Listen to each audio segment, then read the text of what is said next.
નમસ્કાર, વીટીવી પંચાયતમાં આપનું સ્વાગત છે. ચોમાસું આવતા જ રોગચાળો વકરવાનું શરૂ થઈ જાય છે.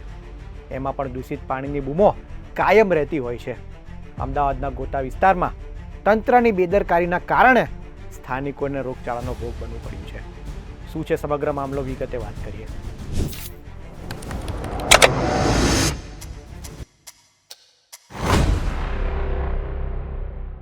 અમદાવાદનો ગોતા વિસ્તાર એટલે આમ તો સારો વિસ્તાર ગણાય, પરંતુ તંત્રની બેદરકારીનો ભોગ સામાન્ય લોકો બન્યા છે.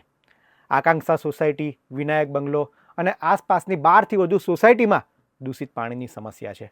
અને આ દૂષિત પાણીના કારણે 50થી વધુ લોકો રોગચાળાના ભરડામાં આવ્યા છે. કહેવાય છે કે છેલ્લા 4 દિવસથી ઘરે ઘરે ઝાડા ઉલટીના કેસ નોંધાયા છે. સ્થાનિકોનો આરોપ છે કે તેમના પીવાના પાણી સાથે ગટરનું પાણી ભળી ગયું છે, જેના કારણે વિસ્તારમાં રોગચાળો વકર્યો છે. સોસાયટી અત્યારે લોકો મરતા બચ્યા છે.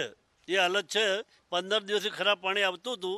5 દિવસ બહુ અતિશય પાણી, તે લગભગ બધા દવા લાયા, કોઈ એડમિટ થાય છે, કોઈને બોટલો ચાલુ છે, કોઈ એડમિટ છે, કોઈ ભર્યું નથી. એટલો બચાવ છે, એટલી માલિકની મહેરબાની કે વિનાયક બંગલો કોઈ ભર્યું નથી ને બધા બીમાર, આખી સોસાયટી બીમાર છે. ભૂવો પડેલો હતો, તે ત્યાંનું ગંદુ પાણી, ગટરનું પાણી હતું, એ આમાં મિક્સ થયું અને મિક્સ થવાના લીધે લગભગ 3-4 દિવસ આ પ્રમાણે ચાલ્યું.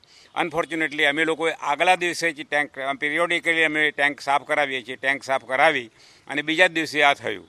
પછી પાછું એને કહ્યું કે ભાઈ રિપેર થયું છે, એટલે ફરી પાછું અમે બીજા દિવસે ફરી પાછી અમારે ટેન્ક સાફ કરવી પડી. અને સોસાયટીની બી દરેક પોતાની પર્સનલ ટેન્કો બી એ લોકોએ પોતાના ખર્ચે સાફ કરવી પડી. તો પહેલી વસ્તુ તો આ જે ટાંકીની અંદર મિક્સ થઈ ગયું ને, એ એવા કોઈ અનુભવી માણસોને એ કરાવવું જોઈએ કે જેથી કરીને ગટર અને પાણી બે મિક્સ ના થાય. અને જે હોય એને તરત જ, જે સાહેબે કીધું એમ તરત જ એની સોલ્યુશન લાવવો જોઈએ. પણ એમાં થોડું લેટ થયું અને 4 દિવસથી અત્યારે હાલ કમસે કમ 4 દિવસ તો ખરા આપણે ને. હા, એટલે એવું છે, પાણી મગાવવાનું એવી રીતનું છે. અને અત્યારે હાલમાં થોડી ઘણી તો વાસ આવે જ છે. અને આગળ જો આ પ્રોબ્લેમો સોલ્વ થાય ને આગળ વધે નહીં, કારણ કે હવે જે બીમારી આવી ગઈ જ ઘરમાં, મટતા તો વાર લાગવાની છે. પણ હવે શું પ્રોબ્લેમ એનો સોલ્વ થાય એના માટે સતત 2 દિવસે કે એક દિવસે સતત ચાલુ રાખે અને બધાની કાળજી લેતા થાય તો આરોગ્ય ટીમ પણ એકવાર અહીંયા વિનાયકમાં બી મોકલે. વધતી બીમારીને જોઈને સૂતેલું આરોગ્ય તંત્ર હરકતમાં આવ્યું છે અને અલગ અલગ સોસાયટીમાં 19થી વધુ સેમ્પલ લેવામાં આવ્યા છે. આ ઉપરાંત મેડિકલ ટીમને પણ વિસ્તારમાં તૈનાત કરવામાં આવી છે. આ અંગે આરોગ્ય વિભાગના અધિકારીએ શું કહ્યું, સાંભળીએ. અમદાવાદ મ્યુનિસિપલ કોર્પોરેશન દ્વારા ગઈકાલના રોજ જે આકાંક્ષા એપાર્ટમેન્ટ અને આસપાસના જે વિસ્તાર છે તેમાં જે પાણીના પોલ્યુશન બાબતે કમ્પ્લેન હતી, કોર્પોરેશન દ્વારા ગઈકાલના રોજ પણ તમામ ફ્લેટમાં ઘરે ઘરે જઈને સર્વેની કામગીરી કરવામાં આવેલી છે. ક્લોરિન ટેબ્લેટનું ડિસ્ટ્રીબ્યુશન અને મેડિકલ સુવિધા ઉપલબ્ધ કરવામાં આવેલી છે. આજ રોજ પણ આ જ પ્રમાણે કામગીરી હાથ ધરવામાં આવેલી છે.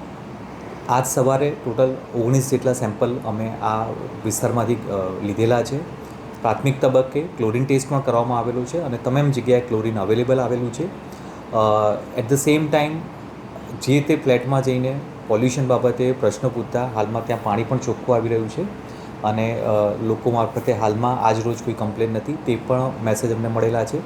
સાથે સાથે પ્રિવેન્ટિવના ભાગરૂપે હાલમાં પણ આ તમામ જગ્યાએ મેડિકલ સુવિધા ઉપલબ્ધ કરવાની કાર્યવાહી પણ ચાલુ રાખવામાં આવી. અધિકારી કહી રહ્યા છે કે આજે બીમારીની કે દૂષિત પાણીની એક પણ ફરિયાદ નથી આવી. પણ સાહેબ, 50થી વધુ લોકો બીમાર પડ્યા છે, તેનું શું? શા માટે પહેલાં તકેદારી રાખવામાં નથી આવી? આગામી સમયમાં ફરીથી આવી ભૂલ ન થાય અને પાણી પહેલાં જ પાળ બાંધવામાં આવે તેવી અપેક્ષા. આ વિડીયોમાં હાલ આટલું જ. આવા જ ઇન્ફોર્મેટિવ વિડીયો માટે વીટીવી ડિજિટલ જોતા રહો. ધન્યવાદ.